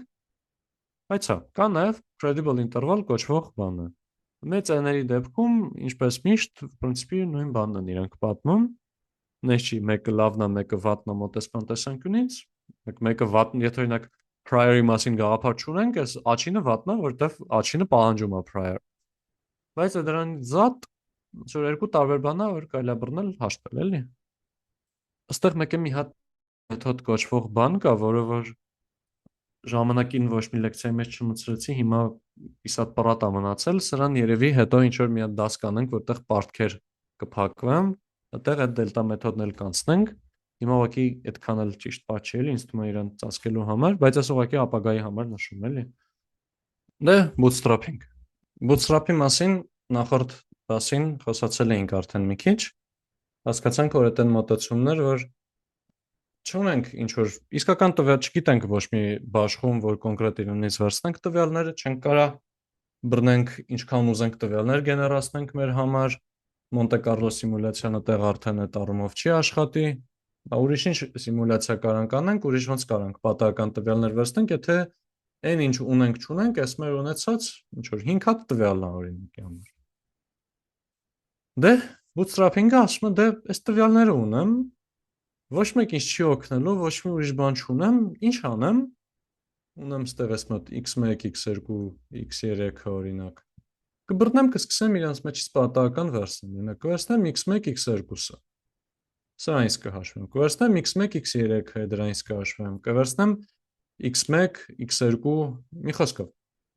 Խառը տենց պատահական տվյալներ կվերցնեմ իմ ունեցածի մեջից։ Ու դրանով կհաշվեմ իմ estimate-ը, կստանամ արդեն sampling distribution դրա համար եւ այլն եւ այլն։ Խիա սա կոչվում bootstrap։ Իմ շատ քեֆը գալիս է այս սրա անունը։ Boot-ը այդ մեր կոշիկն է։ Bootstrap-ը այս կոշիկի հենց այս պոչին որ բան է լինում։ Այսինքն զրթիկ է լինում է։ Այս սրանք։ Հիմա bootstrapping-ի գաղափարը գալիս է բանից։ To pull oneself up by one's bootstrap։ Ինչ է սա նշանակում, ասում եմ ինքդ քեզ բարձրացնել քո բանով, այս կոշիկի այս պոչի բաներով։ Միտքը այն է, որ ինձ ոչ մեկ չի օգնելու, ես բարձրանամ ստեղ։ Ես պետք է ինքս վերցնեմ, ինքս իմ կոշիկի բանից նենց քաշեմ, որ ինքս ինձ բարձրացնեմ։ Շատ քեֆս բերում է այս արտահայտությունը, որ սա բռնել են որպես բան օգտագործել են, այդտեղ որտեղ մենք հենց այդ սյուժետի մեջ ենք, չէ։ Ունենք, չունենք, այս տվյալները ունենք։ Պետք է այս տվյալներով բռնենք մեր սաղ հետազոտությունն ամեն ինչը ինչ ուզում ենք անենք։ Հույսներս դնում ենք մենակ մեր վրա, մենք վերցնում ենք մեր կոշիկի բանից նենց ենք քաշում, որ բարձրանանք, որ կարողանանք դրանով բարձրանանք թռչենք։ Այդտեղից bootstrap անվանումը։ Ապրի Բրեդլի Էֆրոնը 1970 թվականին որ սենց հրաշք անուն դրեց։ Ուհա, ու հենց այդ է իր արածը։ Ոնց որ սա այս իդեան որ գիտեք, հաշվեք bootstrap-ը գիտեք։ Հիմա ուղղակի մի երկու նրբություն կխոսանք։ Ուհա, իր կոնցեպտը որն է, որ այս մեր մինչև այս արածում, այդ մեր առաջի կտորում որ նայում ենք, որ միջինը, բամանը եւ այլնը հաշվում ենք, նորմալ բաշխումով մոտարկում ենք անում, ստանդարտ էրորի համար բանաձևերից ենք օգտվում։ Այդ թանել չէ փրթած մածուն, լրիվ վանիլային սյուժետ էր, էլի ամեն ինչ ունենք, ամեն ինչ ուրախալի է եւ այլն եւ այլն։ Իրական աշխարհում մենք միջինից բացի ինչ որ շատ ավելի դժվար բաներ ենք ուզելու մոտարկել։ Լինելու է այնպես որ մեր այդ ստանդարտ էրորի բանաձևը բարդա կամ ուղղակի չգիտենք։ Բաշխումները կարող է այտենց շատ ավելի չնորմալ լինեն։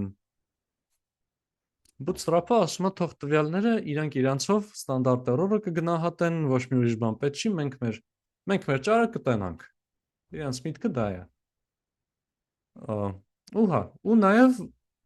նախորդ լեկցիայի մոտեցումը, որ ասում ենք մեր իսկական լիքը sample-ներ կվերցնենք, իրանց վրա թետագլխարկը կհաշվենք, կստանանք հենց իսկական sampling distribution-ը, կրկին թանել չէ փրթած մածուն գաղափարով, առահատ է sense բան կարանք անենք լիքը դեպքերում։ Չենք կարա բռնենք, ասենք եկեք էլի հիվանդների տվյալներ վերցնենք, չէ ենք 100 հատ հիվանդի տվյալ վերցնում, եկեք բռնենք, սարքենք միլիոն հատ հիվանդի վրա տվյալ։ Չենք կարա անենք, պետք է ուղղակի բռնենք, օգտվենք մեր ունեցած կոնկրետ տվյալներից, ու արդեն մեր մոտ ոչ թե կա FCDF-ը, cumulative distribution function-ը, այլ մեր մոտ կա FN ECDF-ը։ Հիշում եք առաջի դասերից, empiric cumulative distribution function, այսինքն մեր ուղղակի մեր ունեցած տվյալների վրա ենք իրան կառուցում, էդ է։ Ուրիշ բան չունենք։ Ու միտքը նա որ դե բռնի այդ բաշխումից տվյալներ վերցրու, այստեղ մի հատ կա որ նշում with replacement, այսինքն օրինակ եթե ունեմ x1, x2, x3-ը, ուզում եմ երկու տվյալ վերցնեմ մեջից, կարող վերցնեմ օրինակ x1, x2, բայց մեկ-մեկ է կարող վերցնեմ x1, x1։ Այսինքն մի հատ արժեք որ վերցեցի, չի նշանակում այդ արժեքը էլ չկա։ Այսինքն որ վերցնում եմ, տեղը դնում եմ, replace եմ անում։ Կարա այսինքն նույն տվյալը մի քանի անգամ հանդիպի։ Ուհա, process-ը դա սկսի x-ից, վերցրու պատահական n հատ տվյալ, հաշվի իրենց վրա վիճակագրությունը, այդ նույն process-ը կրկնի 1000 անգամ, 10000 անգամ, չգիտեմ, քանի անգամ ուզում ես, դրանով կստանաս բաշխում, դրանից արդեն հաշվի ստանդարտ էրորը, bias-ը, confidence interval-ը, ինչ ուզում ես հաշվի արդեն դրանից։ Օրինակ, այստեղ կարող ենք օրինակ 2 5 7 3 8 1 6 տվյալներից, կարող մի անգամ վերցնենք օրինակ 5 3 3 8 2 5 7։ 3-ը ստեղ մի անգամ կար, ստեղ երկու անգամ կա։ Որովհետև պատահական վերցնում ենք, կարող է նորից հանդիպի։ Ու սրա համար օրինակ հաշվենք մեդիանը, ստանանք մեդիանը 5-ը։ Հետո նորից պատահական վերցնենք 7 հատ տվյալ։ Սրանց համար մեդիանը հաշվենք, ստանանք մեդիանը 7-ը օրինակ։ Հիմա ո՞րն է ճշմարտությունը։ Միջինում կասենք 6-ն է։ Բայց միտքը նա որ էլի լիքը անգամ անենք, լիքը արեցինք, հետո բռնենք, միջինացնենք, ստանանք միջինում օրինակ 5.17 եղավ։ Մեդիանի հետո արդեն հաշվենք բանը, ստանդարտ էրորներ եւ այլնը, այս վարիացիան հաշվելու բանաձևից օրինակ օգտվելով ու արմատ դնելով այնտեղ բաժանածեն անելով։ Ստանանք օրինակ 1.33 սխալանք։ Ուհա, ընդհանուր բաշխում ենք, էլի մենք ստանում ենք սրանից։ Այս մեր մոտեցումը մեզ տալիս է բաշխում։ Ուհա, արդեն ըստ էության նույն բանի մեջ ենք, էլի։ Նույն սյուժետի մեջ ենք, ինչ նախորդ դեպքում էինք, ուղղակի այդ բաշխումը ստանալու մոտեցումներ ուրիշ, էլի։ Արդեն առանց ոչ մի բանաձև, ուղղակի կոնկրետ այդ մեր սիմուլյացիայով։ Հայնջան իսկ այս ստացված բաշխումը պարտադիր չէ, էլի նորմալ եղնի։ Չէ, ըստ էության չէ։ Ոնց որ իրականում այն ժամանակ է sampling distribution-ը պարտադիր չէր նորմալ լինի։ Ուղղակի յավոչում միական միտքը նա որ երբ որ ինչ որ միջինների, հա, ուստեղ իրականում օրինակ նաև մեդիանների բաշխում ենք վերցնում, այս էլ ավելի է հեռացնում բանից։ Բայց եթե ինչ որ միջինն ենք միջինների բաշխում ենք վերցնում, ահավոր շատ տվյալներով ենք վերցնում եւ այլն, բավականին հավանական է նորմալ բաշխում տեսնենք, բայց ոնց որ այս նորմալ բաշխման վրա որ այսքան հույս ենք դնում, այդ ոչ թե նրանից է, որ ինքը տենց հրաշալի միշտ աշխատում է, այլ նրանից է, որ ինքը մեր ունեցած ամեն ինչից ամենահրաշալի աշխատողն է, ու ինքը բավականին հաճախ հրաշալի աշխատում է, բայց պարտադիր չի, որ իրան իրոք տեսնենք, էլի, ուղղակի իրանից լավ բան չենք կարող անենք, դրա համար իրանից ենք օգտվում, էլի, այս պահը կարող է ֆիքսենք, էլի։ Ես տենց միշտ սիրում եմ ասել ինքը շատ մոգական, ֆանտաստիկ, հրաշալի բան է, ու տենց էլ կա, բայց ոնց որ մագիա չի անում, էլի, ոչ մի բան դեպի իրան չի գալիս։ Գիտեմ, որ ձեր ասածն էլ դա չէր, բայց ուղղակի որ լավ ֆիքսենք, էլի։ Okay։ Okay, մերսի շատ։ Շատ մերսի, շատ բարի, դες մերսի։ Դե հիմա կարա հարց առաջանա, եթե կապենք այսօրվա լեկցիայի հիմնական թեմային confidence ինտերվալներին։ Okay, bootstrap-ը արեցինք, բա ոնց ստանանք confidence ինտերվալներ։ Մի հատ շատ բնական մոտեցում է նա, որ դե այս sampling distribution-ից բռնի հաշվի քո ստանդարտ error-ի համար բանաձև, ուղղակի իրան տեղադրի մեջը։ Այսինքն լրիվ նույն ձև ոնց այդ Wold-ի դեպքում էինք անում, կամ եթե ուզում ենք այնտեղ 0-ի դեպքը լուծենք Wilson-ով, բայց հա, ուղղակի ստանդարտ error-ը գալիս է ոչ թե բանաձևից, այլ գալիս է bootstrap-ից։ Ու սա ենթադրում է սիմետրիա, ասում ենք, սա պլյուս-մինուս է, այսպես նույն ձև։ Ուրիշ մոտեցում կարա լինի այն, որ այս տվյալները որ կա, sampling distribution-ը որ կա, այսինքն ես մեդիանների համար 1000 անգամ կրկնել եմ, ստացել եմ տարբեր մեդիանների արժեքներ, ասում եմ վերցրու իրանց, օրինակ 2.5-րդ ու 97.5-րդ բանը, percentile-ները։ Այսինքն տվյալները սորտավորում ենք, վերցնում ենք n որից որ 2.5-ն ավելի փոքր ու նրանք, որոնց որ 2.5-ը ավելի մեծ են իրանցից։ Այսինքն հենց կոնկրետ ուղղակի այս մեր բաշխումի բան percentile-ներով։ Կրկին այս ինտերվալը կպարունակի մեդիանների 95%-ը։ Սրա դեպքում լավ է նա, որ եթե օրինակ մեդիանները որ հաշվել եմ իրանց բաշխումը սենց է եղել, ասիմետրիկ է եղել, էլի հիմնականում ավելի մեծ արժեքներ են եղել։ 2.5%-ը վերցնեմ ինքս տեղ ինչ որ մի հատ բան լինելու, 97%-ը ստեղ ինչ որ բան լինելու, էլի, այսինքն այս դիստանցիան շատ ավելի մեծ է լինելու, քան այս դիստանցիան, որտեղ այստեղ են կենտրոնացված։ Սա հարգում է ասիմետրիան, էլի, ստեղ եղածը։ Այս նորմալ բաշխումից ուղղակի օգտվելու այդ պլյուս-մինուս այսպես անելովը սիմետրիան ենթադրում է ուղղակի, էլի, ոչ թե հարգում։ Ներողություն, սա հարգում է ասիմետրիան, էլի, սիմետրիա չունենք։ Ու մի հատ էլ երրորդ մոտեցում կոչվում է բան, bias corrected մոտեցում, սա ուղղակի տենց շատ ավելի թիթիզ ու շատ ավելի ճշգրիտ ուժեղ ձև է, իրանից մի երկու հատ նշում կանենք, բայց հենց կոնկրետ ամբողջ մոտեցումը չենք անցնի, էլի։ Բայց սա 3 պոտենցիալ մոտեցում, էլի։ Առաջինը արդեն տեսանք, երկրորդը ուղղակի տվյալներ ունենք, տվյալներից երկու հատիկ արժեքով վերցնում, այ երրորդը եկեք մի քիչ լավ քննարկենք։ Սա այնտենց ստանդարտ մոտեցումն է, էլի, ինքը երկու ուղող բան ունի իր մեջ, էլի։ Մի հատը bias correction-ն է։ Bias-ը այդն էր, որ մեր միջինը ունեինք, միջինից ինչքան ծուռ էինք, չէ՞։ Այսինքն իսկական արժեքից ինչքան ծուռ էր մեր estimator-ը, միջինում, մատսպասումում, ավելի ճիշտ լավ։ Սրա միտքն է, որ եթե մեր bootstrap-ի distribution-ը իսկական արժեքի շուրջ կենտրոնացված չի, այսինքն bias ունենք։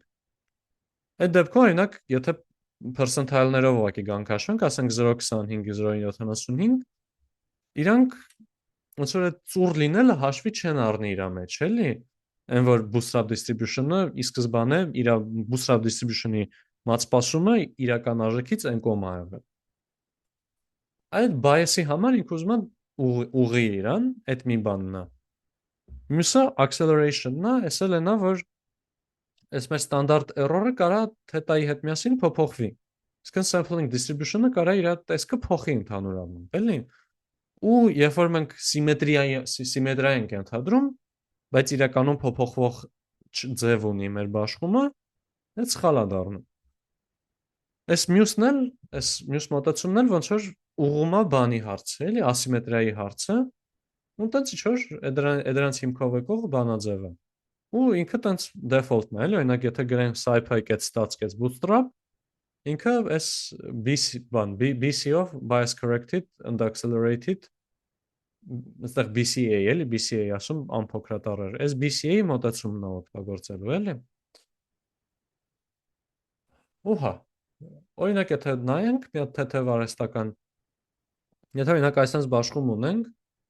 ու իրական արժեքը ստեղ մեր մոտ 0.75-ն ենք ուզում բռնացնենք, նորմալով օգտվելը կարող է գա ասի 0.71-ից 0.99 օրինակ, այսպես լավ մեծ ու ոչ մեր ուզածով ինտերվալ տա, որտեվ այս կոմը այնքան մեծ կարևոր չի, ինչքան այս կոմը, էլի, այստեղ ավելի կենտրոնացված է։ Այստեղ ավելի կենտրոնացված է, կարող է չարժի այդքան ձախ գնալ, նույնքան ձախ գնալ, ինչքան որ աջ գնալ։ Percentile-ներով կրկին էլի խնդիրներ իր մեջ կունենա, որտեվ այս դեպքում է գալու ենք այստեղից այստեղ վերցնենք։ Bias corrected-ը այս դեպքում տալիս է ավելի սեղմ, ավելի աչից ավելի սեղմ ինտերվալ։ Ուհա, այս պրոստը որպես փոճուրիկ օրինակ էլի իրականում։ Հա, ու մի հատ էլ եթե անալոգիա բերենք ոնց որ իրական աշխարհի դեպքին, մի դեպքում մենք ունեինք CDF, իրանից sample էինք անում x տվյալները, հաշվում թետա գլխարկը, ու մեր sampling distribution-ը դառնում էր այդ մեր թետա գլխարկի վարիացիան թետայի շուրջ, ինչքանով ենք իսկականից են կողմ գնացել։ Այդ դրան է մեզ օգնում։ Իր անալոգը ստեղ ECDF-ի մեջից ստանալ տվյալների ինչ որ կոնկրետ sample replacement-ով իրանցից հաշվել թետա աստղանիշ գլխարկ ու արդեն թետա աստղանիշ գլխարկի վարիացիան թետա գլխարկի շուրջ ենք նայում։ Այսինքն իրական աշխարհում ինչ կստանայինք, է դրա շուրջը թե ոնց է ինքը բանանում։ Ուհա, ու bootstrap-ի consistency-ն այնա որ ասում ենք այս մեր թետա աստղանիշ գլխարկը թետա գլխարկից, այսինքն եթե ոչ թե bootstrap օգտագործենք, այլ իրական տվյալներ օգտագործենք, ասում ենք սա մոտավորապես նույնը պետք է լինի, թե ինչ որ եթե իրական տվյալներով անենք ու իսկական ճշմարտությունը։ Այստեղ ոնց որ մի մակարդակ բարձր ենք, էլի, մենք ասում ենք այն ամենաճշմարիտ բանը ու այն ինչ ստացել ենք մեր հետազոտությունից, մյուս դեպքում ասում ենք այն ինչ կստանանք մեր հետազոտությունից, եթե ունենայինք իրոք հետազոտություն անելու բոլոր գործիքները, ամբողջ այդ տվյալները բաշխումը եւ այլն ունենայինք։ Ու այն ինչ ստացել ենք այդ մեր յոլա գնալու տարբերակով։ Ասում ենք ոնց որ իրենց պետքա մոտավորապես նույն սխալանք ունենան իրարից, էլի։ Okay, հիմա ինչը կարա սխալ գնա bootstrap-ing անելուց։ Եկեք մի հատ օրինակ, եկեք մի հատ փորձեմ առաջարկել ձեզ գուշակել օրինակ թե ինչը կարելի է, ինչը վատ կլինի հաշվել։ Օրինակ միջինը հաշվելը в принципе օքեյ է։ Բայց օրինակ եթե ունեմ ինչ որ 3, 2, 5 տվյալները։ Այս տվյալները ստացել եմ։ Հիմա ուզում եմ bootstrap-ing օգտագործեմ, որ գնահատեմ, օրինակ միջին գնահատելու համար կարա օքեյ լինի։ Օրինակ ինչ գնահատելը մի հատ կոնկրետ ուրիշ խնդրեմ կարա իր մեջ ունենա, որ ակնկալենք, որ ինքը ավելի վատ դա կգնահատի։ Միջինի փոխարեն օրինակ ինչը bootstrap-ing-ով վերցնեմ, որ ավելի վատ լինի։ Եթե հարցը չպատկերացեցիք, Եթե մեդիանը վերցնենք, շատ է, չէ՞, տարբեր եղնելու։ Մեդիանը էլի այդքան էլ լավ չի, բայց ասենք մեր եղած տվյալներով մեդիանը գնահատել, այսինքն մեր կոնկրետ ունեցած այս մի հատիկ տվյալների հավաքածուով մեդիանը գնահատելը էլի ինչ որ միջինոտ բան է։ Եթե սիմետրիկ է, համարյա նույն բանը կտան։ Այսինքն մեդիանը միջինի, ահագին միջինի կարգի բան է, էլի։ Ավելի դաժան է, քան միջինը, բայց էլի ոնց որ նույն բանի մեջ են, էլի, նույն վատության առումով նույն դույլի մեջ են, ասենց ասած, էլի համարյա։ Բայց ինքը բավականին ինտուիտիվ առաջին միտք է, էլի։ Okay. Կարկ մտածեք այն տեսանկյունից, որ ինչն է, որ տենց հատկապես պրոբլեմատիկ է դառնում, որ հիշենք, որ ոնց որ մենակ այս տվյալները ունենք ու վերջ, էլի։ Այդ ինչ գնահատելն է ավելի դժվար մենակ մի հատիկ տվյալների հավաքածուով, էլի։ Որպես մի հատ է հուշում ասեմ, որ ոնց որ միջին ու մեդիանը գոյատևում են հաճախ նրա շնորհիվ, որ օրինակ մի քիչ մեծ, մի քիչ փոքր արժեք եւ այլն, միջինը այդ կոմպենսացնում է, էլի, որտեղ կոմպենսացիայի բան չկա ընդհանրապես։ Այդ մեծագույն, փոքրագույն արժեքների Այո, դեպքում ահա, գերազանց։ Եթե օրինակ ուզեմ օգտագործել bootstrap մաքսիմում գնահատելու համար ու իմ տվյալները ունեցած 3.2.5-ն է, ես ինչքան ուզեմ պատահական արժեքներ վերցնեմ, ինչքան ուզեմ բանեմ, երբեք 5-ից մեծ արժեք չեմ ստանալու։ Բայց 5-ը այդ ուղղակի իմ հանդիպած ամենամեծ արժեքն է եղել։ Հիմա ես всё, ինչ ուզում եմ անեմ, 5-ից կտրված եմ։ Հələ չասեմ նրա մասին, որ հաճախ պատահական վերցնելով 3-ն է ամենամեծը լինելու, 1-1 2-ն է ամենամեծը լինելու։ Մենք արդեն ծուր ավելի փոճուր էինք գնահատում մաքսիմումը, bootstrap-անելով էլ ավելի ենք այդ խնդրումը սրացնելու, էլի։ Այսինքն տենց էքստրեմալ արժեքներով, տենց են պոչային բաները, ասենց ասած, ոչ թե մեջտեղի բաները, bootstrap-ի համար դժվար են, որտեղ ինքը եղած միջակայքից դուրս արժեք երբեք չի ստանալու։ Եղած միջակայքի մեջ ամեն ինչ կատարվում ու վերջ։ Հա։ Ուրիշ բան կարող լինի, որ եթե մեր տվյալները շատ փոքր են, ոնց որ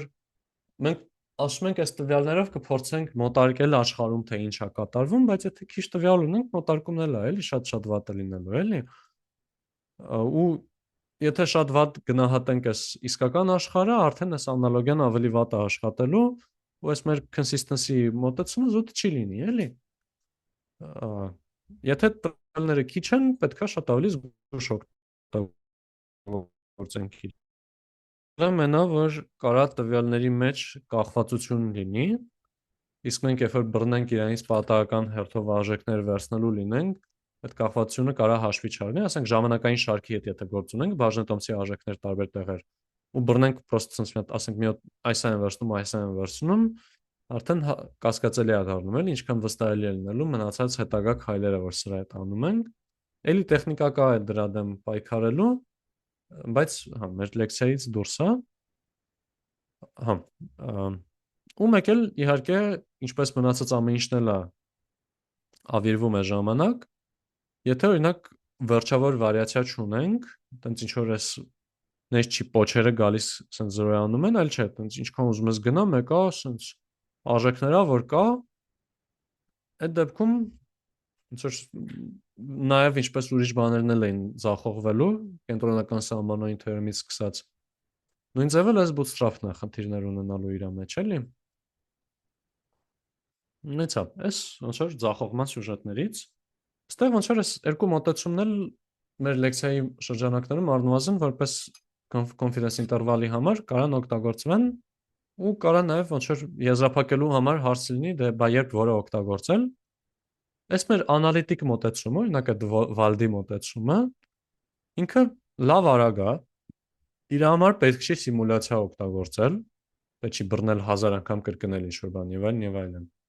Բայց ոնց որ սա ենթադրում է, որ բանաձևը ունեմ։ Ոնց որ եթե ստանդարտ էրորը ունեմ, թետա գլխարկը ունեմ, z ալֆա կեսը բանից վերցնում եմ, աղյուսակից վերցնում եմ, այդ երկու թիվ իրար գումարել մի դեպքում երկու թիվ իրարից հանել, հա, խնդիր չկա կանոն։ Ու նաև սա ենթադրում է նորմալություն պլյուս մինուս ենք ասում, նույն ձև էս կոմ են գնում։ Այս անապակումներով, եթե սա կա, հա, գնացեք անալիտիկ մոտեցումից արեք։ Ընդհանրապես որպես բութմատի օրենք, եթե ինչ-որ բանի անալիտիկը ունենում ենք, օգտագործում ենք։ Եթե կարանք մեր շռայլությունը դրա թույլ տանք, ինչի չանենք։ Հա։ Bootstrap-ն էլ արդեն ինքը ասիմետրիային հաշվի առնում ու ինքը երբ ասես կարան իրան օգտագործենք, էլի։ Շատ ավելի թանկ է իրան աշխատացնելը, որտեղ պետքա լիքը նույն բանից օգտվենք։ Ինքը շատ ավելի բան, ինքը տենց ձախողելու սյուժետներ ունի։ Բայց ոնց որ նույն բանին է գայս էլ, այդ արտադրությանն է գայս էլի, to pull oneself up on its own boot։ Ոնց որ եթե ուզում ենք մեզ բարձրացնենք ու մեր միակ տարբերակը մեր կոշիկից ինքներս մեզ քաշենքն է, հա, դե պետքա անենք, հիմա էտա։ Բայց եթե ոնց որ էտա, բայց նաև ուժեղ մեթոդ է, էլի, լիքը դեպքերում էլ ստացվում է այդ bootstrapping-ը ML-ի մեջ ահա որ հաճախ կիրառվող բան է, ու ընդհանրապես bootstrap-ի գաղափարը ահա որ հզոր գաղափար է, էլի, որտեվ շատ ավելի մոտ է իրական աշխարհի սահմանափակումներին, էլի։ Նե բարի։ Այստեղ Իմ սիրելի Կլոդը միշտ բան է դնում, մի հատ փոքր Python-ի կտոր սիմետրիայի ու գործնականի ու տնայինի օրինակներ է դնում։ Այսրանք եթե կուզեք մեկ-մեկ կարաք թեթև աչքի տակով անցկացնենք, էլի ես հետո գործնականի համար ընտրված ավելի տենց ձեռով նայած որոշած բաներ եմ դնելու, բայց ասեմ ամբողջականության համար slide set-ը հիշեք, որ դա էլ է պարունակում, ինչպես նաև պարունակում է sense դեպի վիդեոներ ու հղումներ բաներ, դեպի հղումներ ստացվեց ասածից, բայց հա դեպի նյութեր հղումներ։ Ու հա, այս ամեն ինչը այսօրվա լեկցիայի հետ կապված։ Գալիք լեկցիաների հետ կապված ոնց որ իհարկե մեր հաջորդ տենց լավ տենց մեծ թոթոլ թեման հիփոթեզների թեստավորումն է։ Սա նաև այն բաներից է, որով տենց հաճախ վիճակագրությունը տենց ամենահայտնի բաներից է լինում իրա։ Հավանաբար հաջորդ լեկցիայի ընթացքում երկարոտ դաժանոտ լեկցիա ու լրիվ կծածկենք թեման ինչքան կուզենք։ Խաբեցի, ոչ թե լրիվ, այլ այն հիմնական ֆունդամենտալ բլոկը լրիվ կծածկենք։ Հետո կմնա մի հատ էլ ANOVA-ի ու AB թեստերի գաղափարը, այդ առանձին լեկցիայով կանենք մի հատ էլ իրան։ Ու դրանից հետո թե ինչի էի սա ուզում պատմեմ, մի հատ փոփոխություն ունենք։ Չեմ հիշում, այդ բարձրաձայն ասել էի ու հիմա ինքը փոփոխություն է թե չէ, բայց ամեն դեպքում ես սկզբում մտածում էի ռեգրեսիոն անալիզի ռեգրեսիայի կտորը, գծային ռեգրեսիա, տենց բան եւ այլն, վիճակագրական բլոկը հիմա իրան ծածկել։ Հիմա մտափոխ եմ եղել, այս ռեգրեսիայի կտորը ոնց որ հիմա պետքա վիճակագրական նայենք, հետո ML-ի տեսանկյունից նայենք, հիմա որոշել եմ, որ ML անելուց ուղղակի ավելի դանդաղ կգնանք այս թեմաներով ու ստեղից էլ բաներ կծածկենք։ Այսինքն մեզ մնում է մեծ բլոկ հիփոթեզների թեստավորում, նավսեկի բլոկ ինչ որ պարտքեր, օրինակ դելտա մեթոդը, եթե չմոռանամ ու եթե չասեմ դե լավ ինչ որ այա շատ կարևոր չի, իրան կծածկենք։ Այ իրան ենք նայելու։ Կամ մի հատ causal inference-ի գաղափար, որ տենց կորելացիա, կովարիացիա եւ այլն, տենց ինչ որ թեմաների մասին է խոսում։ Այսինքն լավ, շատ չանցնեմ միանգամից բացատրելուն թե ինչա, շեղվել կստացվի։ Այս հետ կապված հələ չեմ որոշել իրան կծածկենք թե չէ։ Ճիշտ հիմա կծածկենք թե հետո իրան թեթև կանդրադառնանք։ Բայց հա, ու մեկ էլ մի հատ լեկցիա ենք ունենալու, թե ոնց խաբել վիճակագրություն օգտագործելով, տենց բավականին հավես հավաքածու կա սարքած արդեն։